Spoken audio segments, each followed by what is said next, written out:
Safari yangu ya kutoka Singida hadi jijini Dodoma haikuwa rahisi, bali ilikuwa yenye simulizi ya kuvutia iliyosheheni milima na mabonde, tambarare pana na hewa safi iliyobembeleza nafsi. Kwa mwendo wa takriban masaa 4 barabarani, nilipitia mandhari ya kipekee inayothibitisha uzuri wa ardhi ya Tanzania. Hatimaye nilitinga salama jijini Dodoma leo Februari 24, 2026. Jiji la makao makuu ya chama na serikali linalong'ara kwa majengo ya kisasa na barabara zake zilizopangiliwa kwa ustadi na murua kabisa. Na ziara yangu haikuwa ya kawaida. Ilikuwa ni safari ya kikazi yenye lengo mahususi la kukutana na mwanadada Violet Hucha, ambaye ni Mtanzania shupavu na mdau mkubwa wa sekta ya utalii nchini.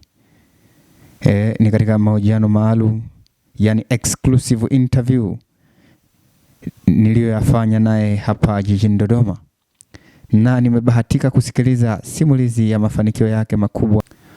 Violet Hucha huyu ni mzawa wa Singida, ni miongoni mwa Tanzania walioipeperusha vyema bendera ya Tanzania katika maonyesho ya kimataifa ya utalii, yaani Outbound Travel Mart OTM, yaliyofanyika jijini Mumbai nchini India kuanzia tarehe 5 mpaka 7 Februari 2026.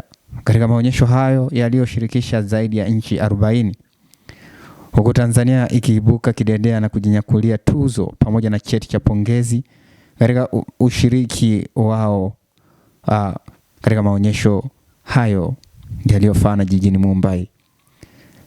Hali hii imeonyesha ubora na mvuto wa hali ya juu kupitia vivutio vyetu vya utalii kimataifa. Mara baada ya kuwasili nchini, mdau huyu wa utalii leo hii ameeleza kwa kina mafanikio, changamoto na fursa zilizopo katika kutangaza Tanzania kimataifa. Baada ya kushiriki katika maonyesho hayo, amesisitiza umuhimu wa ushirikiano kati ya wadau wa sekta binafsi na serikali ili kuendelea kukuza utalii endelevu wenye tija kwa taifa na vizazi vijavyo. Pia katika mahojiano haya ameeleza mambo mengi ambayo sekta ya utalii inafanya katika kuvutia watalii wa nje na ndani ya nchi ya Tanzania. Pia ametoa maoni yake ya nini kifanyike ili kuendelea kuvutia wawekezaji na watalii katika nchi yetu. Hii ni exclusive ya kipekee kutoka jijini Dodoma, ikikuletea simulizi ya mafanikio ambayo Mtanzania Violet Hucha ameieleza jinsi walivyofanikiwa baada ya kushiriki katika maonyesho hayo yaliyohusisha hifadhi ya taifa TANAPA, Ngorongoro pamoja na bodi ya utalii ya taifa TTB. Endelea kufuatilia na kutazama Snada Real TV kwa mahojiano zaidi. Na mimi ni ripota wako wa nguvu John Hassan wa Snada Real TV. Naam, mfuatiliaji wa Snada Real TV, uhali gani? Bila shaka wewe ni mzima wa afya njema. Mimi ni ripota wako John Hassan wa Snada Real TV, nikiripoti kutoka hapa jijini Dodoma, na hapa ni Chaula Farm.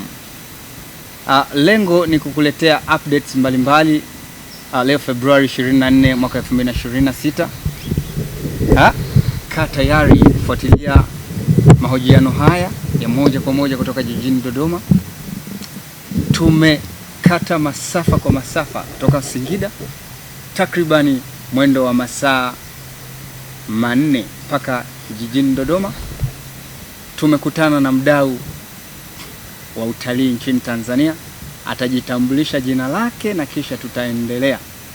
Karibu sana.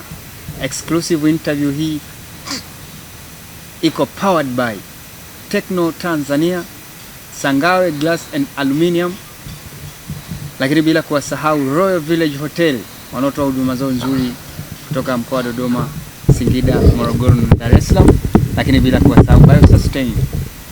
Mimi ni John Hassan, ripota wako wa nguvu wa Snada Real TV. Karibu sana. Dada, habari ya muda huu? Nzuri. Karibu sana. Asante. Uhali gani? Namshukuru Mwenyezi Mungu, niko mzima wa afya. Naam. Jambo la kumshukuru Mungu kukupa siku nyingine njema. Tunaendelea na mapambano ya kujenga taifa letu. Tuongeze sauti kidogo. Okay. Harakati zinaendaje? Kwa upande wangu mimi harakati ni njema. Yeah. Hongera sana, umependeza. Asante. Labda wafuatiliaji wa Sinada TV wangetamani kujua wewe ni nani? Kwa majina yangu naitwa Violet Yucha. Niko kwenye harakati nyingi nafanya katika nchi yetu ya Tanzania, lakini pia ni mdau wa utalii kwenye nchi yetu ya Tanzania. Hongera sana. Asante. Kwanza unafanya vizuri unapokuwa kijana na unaiwakilisha Tanzania vizuri katika anga za kitaifa, kimataifa. Hongera sana. Lakini asante kwamba wewe ni mwenyeji wa mkoa wa Singida. Mimi asili yangu ni Singida. Okay. Yes. Shukrani sana. Na labda unaweza kutuambia kidogo ni lini ulianza kujishughulisha na shughuli hizi za utalii? Karibu. Labda nianze nyuma kidogo. Mimi nilishawahi kusomea mambo ya utalii, lakini kulingana na maisha niliacha, nikaendelea kufanya vitu vingine. Kwa hiyo hii issue ya utalii ninayo moyoni, ninapenda kwa sababu pia ni nchi yetu na pia nchi yetu ina vivutio vingi vya utalii. Kwa hiyo sina budi kuendelea kutangaza utalii wetu ambao unapatikana ndani ya nchi yetu. Labda ni kitu gani zaidi kinakuhamasisha wewe kupenda shughuli za kiutalii? Karibu. Ninapenda shughuli za kiutalii kwa sababu kwanza tunapata faida kubwa katika nchi yetu, lakini pia ukiangalia hata mama yetu kipenzi Mheshimiwa Rais Samia Suluhu Hassan naye anahamasisha sana kuhusu mambo ya kiutalii. Kwa hiyo sisi kama vijana lazima tumuunge mkono kwa ajili ya kusukuma ili gurudumu liendelee mbele. Umetuambia kwamba uliwahi kusoma utalii, lakini wewe mpaka sasa hivi ni mdau wa utalii. Tumekuwa tukikuona katika shughuli mbalimbali za kiutalii ukitangaza nchi yetu ya Tanzania. Yeah. Hongera sana. Asante. Ni kitu gani zaidi kinachokuvutia katika utalii hususan katika nchi yetu ya Tanzania? Mimi napenda sana wanyama, lakini pia napenda mazingira ambayo yapo kwenye zile hifadhi zetu. Ni mazingira ambayo yametulia sana. Kwa hiyo inanivutia. Mara nyingine nikipata muda, nikipata nafasi, natembelea kubadilisha mawazo. Kwa hiyo ni jambo ambalo ninalifurahia binafsi, linapatikana katika nchi yetu. Tofauti na nchi nyingine wanatamani kufika Tanzania waje waone vitu ambavyo vinapatikana katika nchi yetu. Kwa hiyo mimi lazima nijivunie kwa sababu hivi vitu vinapatikana kwenye nchi yetu. Kwa hiyo inatakiwa tuwe mstari wa mbele kuhamasisha na kuonyesha mfano kwetu sisi kwanza. Shukrani sana, ongea. Labda ni kitu gani au unakumbuka tukio gani la mwaka 2025 katika upande wa utalii ambalo lilikuvutia zaidi mwaka 2025? Karibu. Ni swali nzuri sana, lakini ni vile ninapenda wageni wanavyokuja kwetu na vitu ambavyo wanavikuta ndani ya utalii, na wakifika huko kwao wanaenda kutoa ushuhuda wa vitu ambavyo vinapatikana nchini kwetu.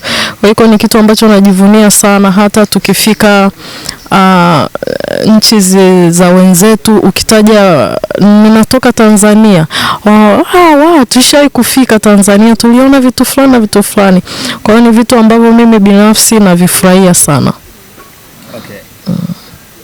Shukrani. Umejaribu kufafanua kwa kina, lakini ni kitu gani sasa kwako wewe kama mdau wa utalii kinakunyima usingizi?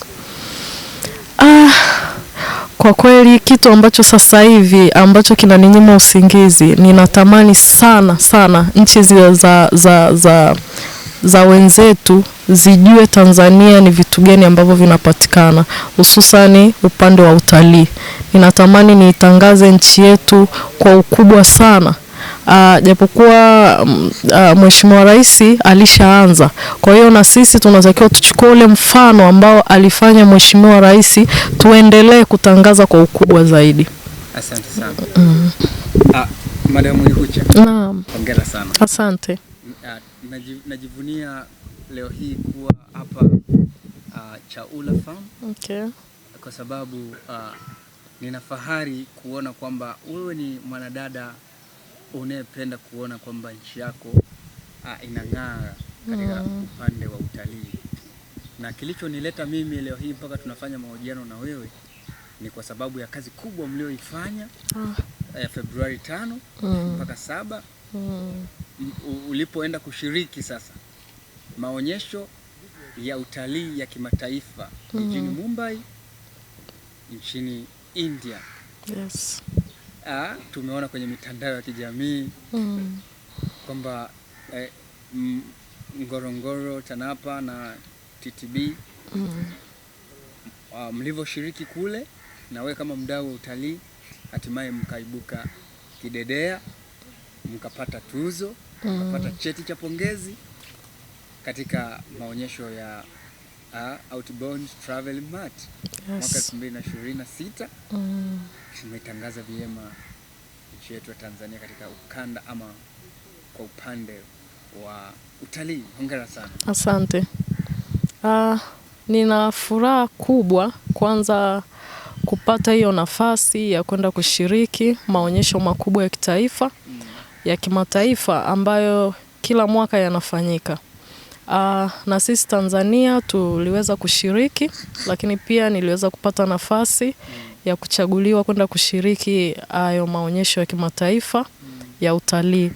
Kwa hiyo nina furaha kubwa sana na kubwa zaidi tulivyoenda kushiriki tumeweza kuibuka washindi na kuweza kupata tuzo pamoja na cheti cha pongezi. Hongera sana. Asante. Kwanza safari ilikuwaje? Kwa mara kwanza wewe kutoka Tanzania mpaka India, safari ilikuwaje? Kwa upande wangu kwanza safari ilikuwa ni nzuri, lakini pia imeniongezea experience kubwa kwa sababu ndo ilikuwa ni mara ya kwanza kusafiri kwanza kwenye nchi ni bara lingine kabisa, bara la Asia. Kwa hiyo kwa upande wangu ilikuwa ni kitu kigeni sana.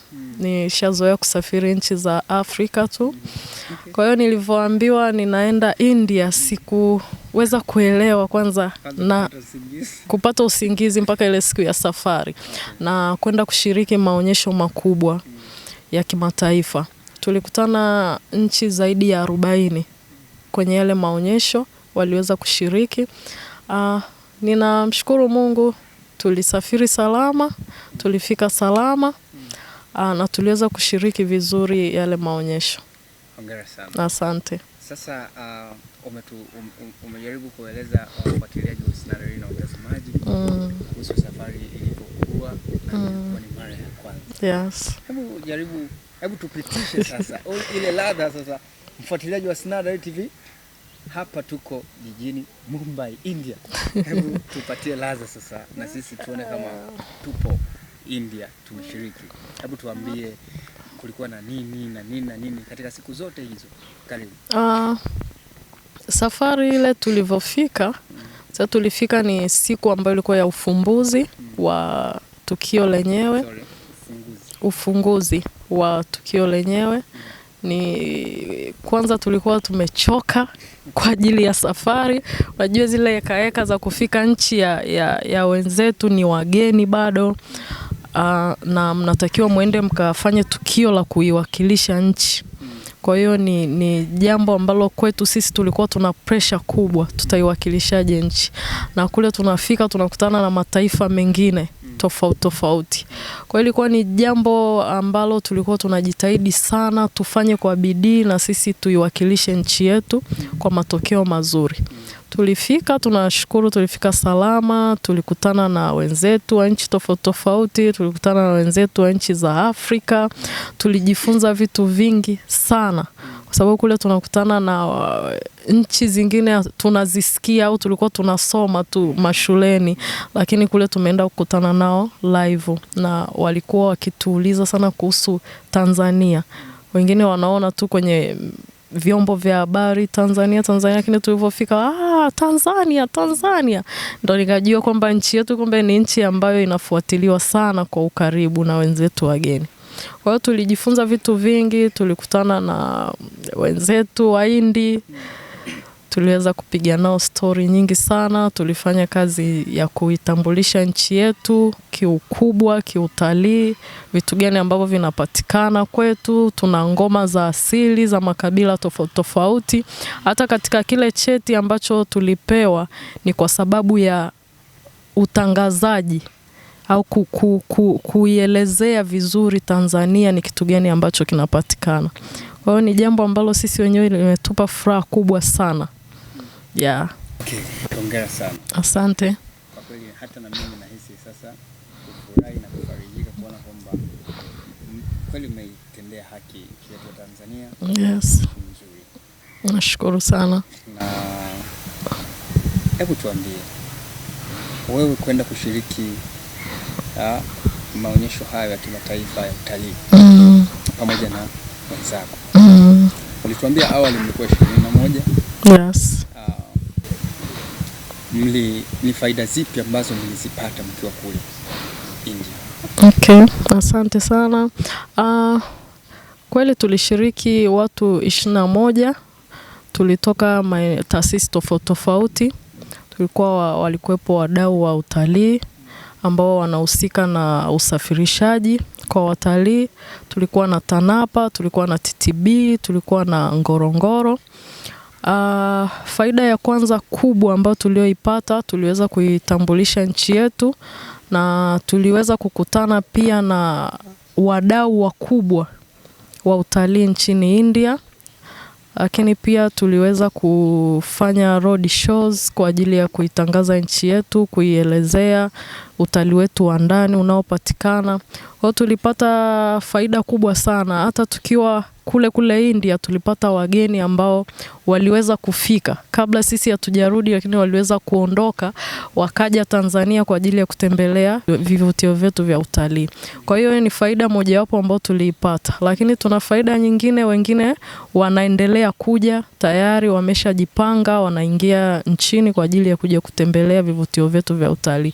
Kwa hiyo hili tumeliona ni jambo ni faida kubwa ambayo tuliweza kuipata tulipofika kule kwenye maonyesho ya utalii. Tuliweza kuelezea vitu ambavyo vinapatikana katika nchi yetu kwa upande wa utalii, na asilimia kubwa wengine walikuwa hawajui kama tuna maeneo mengi ya kiutalii, lakini tulivyoweza kuwaambia, wapo wanapanga safari kwa ajili ya kuja kutembelea kwenye hifadhi zetu za taifa za Tanzania. Ndio faida mojawapo kubwa ambayo tunajivunia hiyo pia. Kwa faida hizo ambazo umezitaja, mlipata fursa ya kutangaza taifa kwa wananchi wa India pia? Je, watu maarufu mliweza kuwafikia ambao tumekuwa tukiwafahamu kwenye mitandao labda kwenye road show hiyo uliyosema au vipi? Tuliweza kuwafikia watu ambao nipende kusema kwa wakati mwingine ni wakubwa kwa nchi ya India. Tuliweza kukutana na tajiri namba 1 nchini India au kwa bara la Asia, na aliahidi kufika nchini kwetu Tanzania. Lakini pia tuliweza kukutana na waigizaji wakubwa wa filamu nchini India, nao wanatamani kufika Tanzania. Lakini tuliweza kukutana na media kubwa inayotumika pale India, na pia na wenyewe waliahidi kufika Tanzania. wanatamani hata kesho waweze kuja Tanzania. Kwa hiyo tulikutana na watu tofauti tofauti maarufu pale nchini India na walivutiwa sana na vile vitu ambavyo vinapatikana katika nchi yetu. Labda mliwaeleza vitu gani ambavyo vinapatikana vile vya kipekee zaidi? Wakavutiwa navyo. Kwa upande wa tulikuwa tukizungumza sana kwa upande wa utalii, lakini pia kwenye uwekezaji. Kwa sababu ukiangalia Wizara ya Maliasili na Utalii inashabiana pia na viwanda na uwekezaji. Wizara ya Viwanda na Uwekezaji. Tuliweza kuambia vitu ambavyo vinapatikana ni hifadhi zetu za utalii ambao sasa hivi zimefika takriban 21. Kwa hiyo walishangaa kumbe maeneo yote haya tunaweza tukafika na tukaona vitu tofauti tofauti ambavyo vinapatikana. So ni vitu ambavyo wanatamani wafike kuwekeza katika nchi yetu. Wengine wanatamani wajenge mahoteli ya kitalii ili wanavyo watoa wageni kule kufika wanajua kwamba kuna maeneo mazuri yaliyotulia wanaweza wakafika. Lakini pia kingine walikuwa wanauliza kuhusu security ya nchi yetu ikoje. Hilo pia tuliweza kuwajibu, tukawaambia usalama uko 100% na kuna madhara yoyote ambayo yalishawahi kutokea wageni wanavyotoka nje na kuja kutembelea hifadhi zetu za taifa. Naam. Ama hakika mfuatiliaji wa Snadareal TV na mtazamaji wa Tanzania wote popote pale mlipo, ama hakika dada Violet Hucha pamoja na timu yake kweli walifanya kazi nzuri sana. Waliwakilisha nchi yetu ya Tanzania vyema sana katika maonyesho ya kimataifa yaliyofanyika jijini Mumbai nchini India mwaka 2026. Ametueleza vingi faida, lakini namna ambavyo watalii na watu maarufu nchini India walivyohamasika kuja kutembelea Tanzania. Kwa sasa hivi labda unaweza ukatueleza ulichojifunza zaidi kutoka kwa mataifa mengine kuhusu namna ya kuwasilisha vivutio vyao na nyinyi mlivyowasilisha, labda tofauti yake ilikuwaje? Vitu ambavyo kwa sisi upande wetu nadhani tunatakiwa tujifunze tuvifanye. Kwa wenzetu wa nchi zingine huwa kwa upande wa soko la utalii nchini India, wao huwa wanafanya mara kwa mara kuelezea vitu ambavyo vinapatikana kwenye nchi yao. Kwa upande wetu sisi tunatakiwa tuongeze nguvu kubwa, tuwe tunafanya ili jambo mara kwa mara, kuelezea vitu ambavyo vinapatikana kwenye nchi yetu, kutoa taarifa tofauti tofauti ambazo zinapatikana kwenye vivutio vyetu vya utalii. Lakini kingine kikubwa ambacho nimejifunza kwa wenzetu wa nchi ya India, wanajua sana customer care. Sana. Ni kitu ambacho mimi kwa upande wangu ndo nimejivunia, nimekipata na nitazidi kuwapa vijana wenzangu mafunzo hayo ya customer care. Customer care kwao yani ni kitu cha kawaida sana. Niliweza kudadisi nikaambiwa hata nchi zingine za jirani huwa zinafika pale India kwa ajili ya kwenda kujifunza customer care, na ni kitu ambacho ndio kimenawasaidia sana kupiga hatua kubwa mbele ya maendeleo nchini India. Kwa hiyo mimi ninaona pia kwa upande wetu wa Tanzania iko kitu tujifunze, kiwe ndani ya mioyo yetu, kiwe kwenye akili yetu, jinsi ya uchapaji kazi bila kuchoka. Upande wa India mimi huwa nawauliza hata liko wale wenyeji wetu wa India, mnalala saa ngapi? Kwa sababu unaona muda wote watu wako busy, ukienda airport wako busy, ukienda hospitalini wako busy. Tumeweza kuzunguka sehemu tofauti tofauti, lakini tulipata tena nafasi ya kwenda mji mwingine, tukaenda kujifunza, tukaenda kutangaza utalii wetu wa ndani. Tumeona kitu ni kile kile, wana customer care kubwa sana. Kwa hiyo ni kitu ambacho tunatakiwa tuviige kwa wenzetu wanachokifanya ili tuweze kupata faida kubwa kwenye nchi yetu. Okay. Yeah. kwenye customer caring sasa. Hapo sasa kwenye customer caring. Hapo ndipo kulipo na kasheshe. Issue ya customer caring ina dependi na watu lakini kwa India wamesema customer caring yao ni nzuri. Sasa kwa Tanzania kumbe shughuli zetu zote zinapaswa kufanyika katika good customer caring, whether in a provision of any kind of social services or whatever the case. Good customer caring is one of the best capital that we have to entail so that we can avail a lot in tourism. Ndio ujumbe ambao dada yetu Violet ametupa kutoka India. Lakini nini sasa wito wako? Kabla ya wito, yale yote ulioyapeleka kule umelitangaza taifa letu vizuri pamoja na wenzako na timu yako yote. Sasa ulivyovipata kule umejipanga vipi kuhakikisha kwamba vinafanyika katika nchi yetu ya Tanzania ili tuweze tukapiga hatua katika sekta ya utalii? Karibu. Cha kwanza nilipanga nitoe ushauri kwenye sekta ambazo zinahusika sana na mambo ya utalii.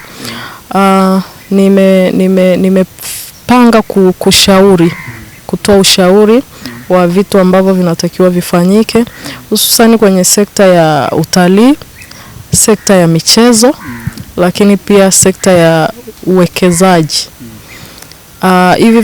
Hizi wizara tatu kwa upande wangu ninaona mimi zinaendana, kwa sababu hata kwenye sekta ya michezo wakija wachezaji kutoka nje wanatutangazia pia nchi yetu. Tunaweza tukapanga kwamba wakifika Tanzania kwa ajili ya michezo, wafike watembelee hifadhi zetu za taifa. Watazidi kwenda kuwaambia wenzao hususan nchi ambayo wametoka, kutangaza kwamba ni vitu gani ambavyo vinapatikana Tanzania. Lakini kingine ni wageni kuja kuwekeza kwenye nchi yetu. Kuna faida ambayo lazima tuipate, kwa sababu pia na wao wataleta watu, kwa sababu wanajua kule kuna kitu ambacho tumewekeza. Kwa hiyo ni faida mojawapo ambayo tutakayoipata. Kwa mimi kwa upande wangu nitashauri baadhi ya wizara ambazo zinahusika na mambo ya utalii waweze kujipanga na kuweza kuzungumza na wao wenzetu ili tuweze kupata faida kubwa kwenye nchi yetu. Okay, shukrani sana. Asante. Imeisha save action.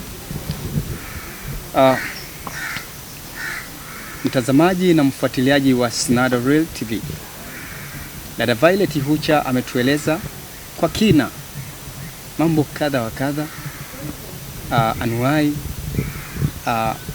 amejifunza nini, faida zake, mambo mengi ametueleza. Lakini hebu tuambie ni fursa zipi ambazo zinapatikana katika utalii? Asante. Fursa zinazopatikana katika utalii ni nyingi sana. Lakini kubwa kabisa ambalo ninalotaka kulishauri au kulizungumza hapa ni kuhusu vijana. Sio vijana tu. Nadhani utalii au chagui umri. Mimi nipende kuwashauri Watanzania wenzangu waende wakasomee mambo ya utalii, waweze kujifunza, wajue fursa ambazo zinapatikana ndani ya hifadhi zetu za nchi yetu. Ni fursa kubwa sana kwa wenzetu wa nchi za jirani, wanatamani sana wangekuwa wapo Tanzania, kwa sababu kuna vivutio vingi sana vya utalii vinavyopatikana katika nchi yetu. Kwa hiyo watu wasione kwenye hii sekta ya utalii ni jambo dogo, lakini ni kazi nzuri na kubwa sana. Tutembelee vivutio vyetu vya utalii. Tuko hapa Tanzania, lakini kuna hata wewe hapo naweza nikakuuliza ni vivutio gani vya utalii ambao umefika katika nchi yetu ya Tanzania? Sawa, lakini Serengeti sawa. Okay, hongera sana. Kwa hiyo ni jambo ambalo ni nzuri tuweze kuwahimiza Watanzania wenzetu hata katika likizo waanze kuanzia watoto wadogo, wawafundishe jinsi ya kutembelea katika vivutio vyetu vya utalii vinavyopatikana Tanzania. Kwa sababu kwa hapa Tanzania huwa tunashangaa sisi huwa hatutembelei kabisa vivutio vyetu vya utalii, lakini wenzetu wa nje wazungu wanatamani sana wafike Tanzania, wanakuja kutembelea vivutio vyetu vya utalii. Kwa hiyo ninachowaasa Watanzania wenzangu, tujenge tabia ya kutembelea vivutio vyetu vya utalii. Kwa sababu kwanza tumewekewa gharama ni ndogo sana ya sisi Watanzania kuweza kuingia kwenye vivutio vyetu vya utalii. Kwa mimi niwakaribishe sana tuweze kutembelea katika vivutio vyetu vya utalii. Lakini ushauri wangu mwingine, ninapenda kushauri wananchi ambao wanaoishi jirani na hifadhi zetu za taifa. Tutunze hifadhi zetu za taifa. Zina thamani kubwa sana. Sio kwa sisi tu, hata kwa vizazi vijazo. Tuvitunze, tuvilinde, tuweke mazingira yawe mazuri, tusiharibu mazingira. Lakini kingine pia ni kuhusu miundombinu. Ninachoshauri kuhusu miundombinu ya kufikia katika hifadhi zetu iweze kuboreshwa, ili hata wenzetu wageni wanavyokuja na hivi tunavyotangaza utalii wetu wa ndani waweze wakafika kwa urahisi na wakakuta mazingira yakiwa mazuri na ya kuvutia. Wanavyorudi kwenda kwa kutoa ushuhuda huko kwenye nchi zao, tutazidi kupata wageni kwa wingi na tunaweza kuingiza pato kubwa la fedha katika nchi yetu. Kwa hiyo ndo ushauri wangu. Naam.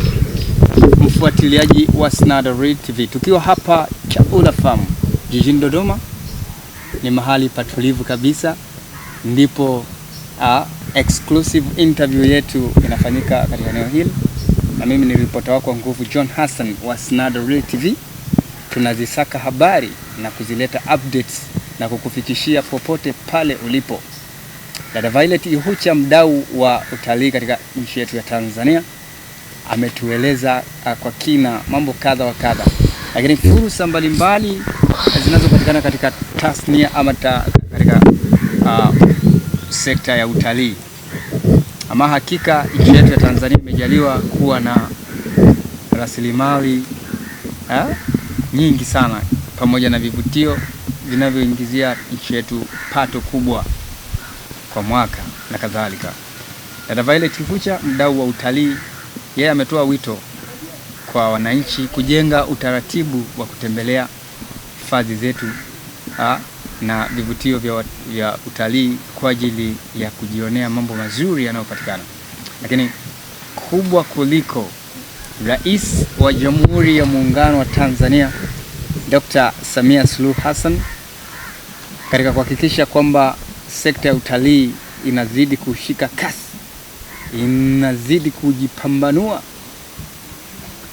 kwa sehemu kubwa sana, alikuja na Royal Tour.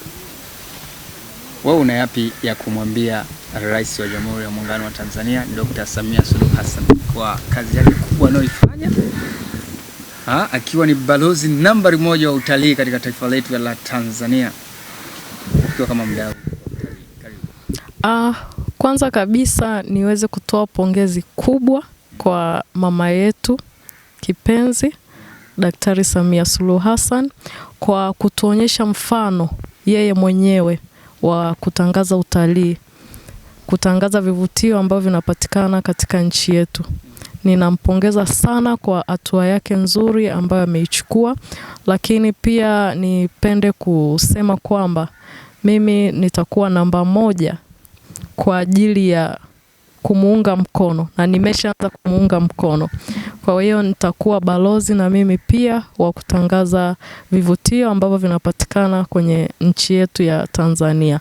Ni pongezi kubwa sana kuona kiongozi wetu wa nchi anatuhamasisha kwa mstari wa mbele kufanya jambo kubwa kama lile. Kwa hiyo naunga mkono na kuendelea ambayo ameanza kufuata nyuma na kuyafanya kwa bidii kubwa. Shukrani sana. Wakati unampongeza Rais wa Jamhuri ya Muungano wa Tanzania Dr. Samia Suluhu Hassan kwa kazi kubwa anayoifanya, ukilinganisha kwamba sisi ni vijana, wewe ni kijana, nikapata swali lingine. Rais wa Jamhuri ya Muungano wa Tanzania ameunda wizara inayojishughulisha zaidi na mambo ya vijana. Ofisi ya Rais, maendeleo ya vijana, wizara mpya, na waziri aliyemteua ni Joel Authan Anauka, ambaye tumeona akifanya kazi nzuri sana. Ametoa shilingi bilioni 200 na amezielekeza katika sekta mbalimbali, wizara za kisekta katika nchi, kuhakikisha kwamba vijana wanazidi kupiga hatua. Sisi ni vijana, labda neno lako moja kwa vijana ni lipi? Nashukuru sana. Sawa, ni swali ambalo linanigusa na mimi binafsi kama kijana. Kwanza ni shukuru sana kwa hatua ambayo ameichukua Mheshimiwa Rais kutukumbuka sisi vijana. Lakini pia ushauri wangu kwa vijana, tunavopata zile fedha tuende tukafanye kazi kweli. Miradi ambayo tumeibuni kwa ajili ya kuifanya tuisimamie vizuri, na zile fedha ziweze kurudi na kuweza kuwasaidia vijana wengine ambao wanaokuja. Kwa hiyo mimi wito wangu kwa vijana, tujishughulishe, tufanye kazi, tusilaumu tu serikali, bali na sisi pia tujitoe kwa serikali. Tuna msemo mmoja ulikuwa unasema tusisubiri serikali ikatufanyia tusitimize. Je, na sisi vijana tutaifanyia nini nchi yetu? Kwa hiyo ile nafasi ambayo tumepewa ya kuweza kupata zile fedha, tuende tukazifanyie kazi kweli. Lakini pia kwa viongozi wetu waliopewa dhamana, tusimamie vizuri na tufuatilie, tuhakikishe kwamba zile fedha ambazo tunazozitoa kwa hawa vijana kweli zinaenda kufanya ile kazi ambayo wameomba waende wakafanye. Kwa hiyo ninaomba vijana tuchangamkie hii fursa ambayo Mheshimiwa Rais ameweza kutupatia, na yakaonekane matokeo makubwa ambayo tumeweza kuyafanya. Shukrani sana.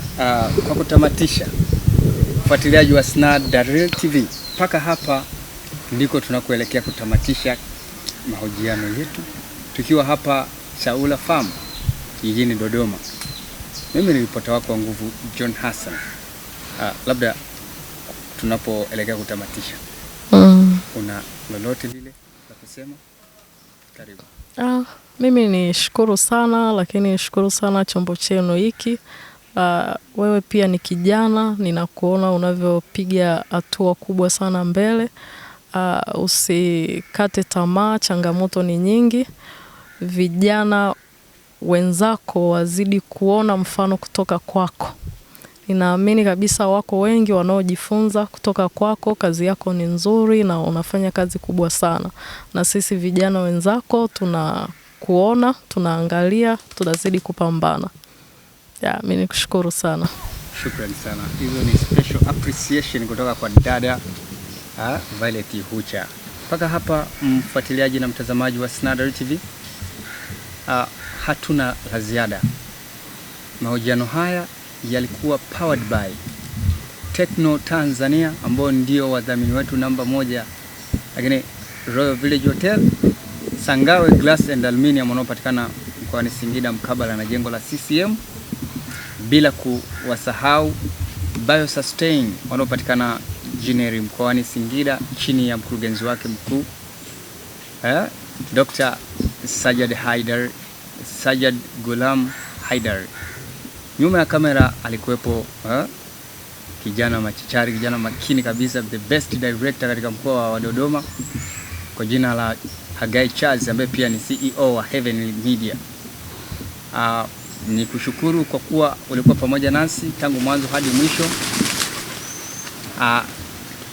Na wanapokuwa wanaruka njiwa hawa ni dalili nzuri kwamba walikuwa pamoja nasi tangu mwanzo, wametusikiliza na hata tunapotamatisha malaika wameamua kuondoka kwa sababu tumemaliza salama.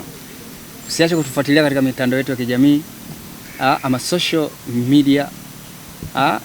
Tunapatikana kwa jina la Snada Real TV. Usiache kusubscribe, kulike, comment na kushare. Instagram tunapatikana kwa jina la Snada Real TV. Facebook, Twitter ama X pamoja na TikTok kwa jina hilo hilo la Snada Real TV. Asante na karibu tena Snada Real TV.